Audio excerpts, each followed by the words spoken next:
السلام علیکم مرګرو د کرکټ په تاریخ کې د ایشیا کپ چرته نو شوی څنګه چې د سکلنې بې خونده او خراب ایشیا کپ روان دی څنګه بې خونده ایشیا کپ ته ټول خلک د دې په تمه ټول خپل کارونه ورپسې پریږي چې د دوو ټیمانو ترمنځ به یو ګرمه سخت خای وولټیج مقابله او په درس کې پاغه کې باران شروع شي او دا سدید واړه نه دي چې نه پوهیږي چې په دې کې باران کېږي دی بیا دغه کې میچ کې خو کرکټ 100% د سیاست ښکار شوی دی څنګه چې په نننی میچ کې باران شو دغه شان په نور میچونو کې لومبني د پاکستان انډیا میچ په هغه کې باران شوی او دې مین وجه چې کم دی هغه جیشات ځکه اشرف دي او نور چیرمنان مازغی ورته سر نه بار راوکل چې په دغه کولمبو کې په سریلانکا کې دغه ایشیا کپ مګ دی خو هغه دغه یو خبرونه منله خیر دغه میچ خو روان دی د سر اس نه کې په دغه کې ورته انډیا ټیم چې کم سکور کارت جوړ کړی کم رنزونه کړی په هغه کې په 24 اوور په یو بال باندې دو وکټ د غورځیدل 147 رنز ورته ورکړي دي پاکستان ټیم ته په کې کپتان روهیت شرما 49 بال 56 رنز شوبمن ګیل 52 بال 58 رنز ویرات کوهلی لا په بیټینګ ولاړ 16 بال 8 رنز کې راهل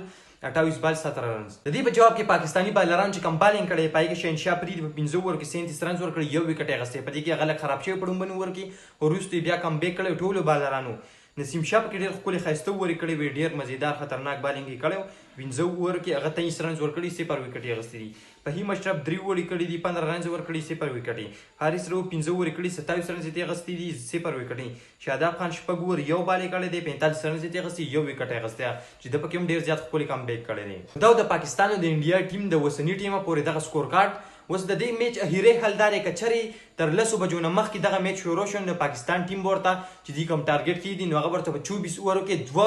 200 رنزونه د هغې نه راړي په 24 اوور کې 200 رنزونه او که چرې د 10 بجو نه مخکې دغه میچ شروع نه شو نو بیا به زړه په زړه دغه میچ چې په کم ځای ودرېدلی د باران د وجې نو په بر روز باندې به دغه میچ دغه ځای شروع کېږي د ویډیو د کتلو یو جهان مننه که مهې ته بیا سره راځي نو خبر سره شریک کوم د لوی الله په امان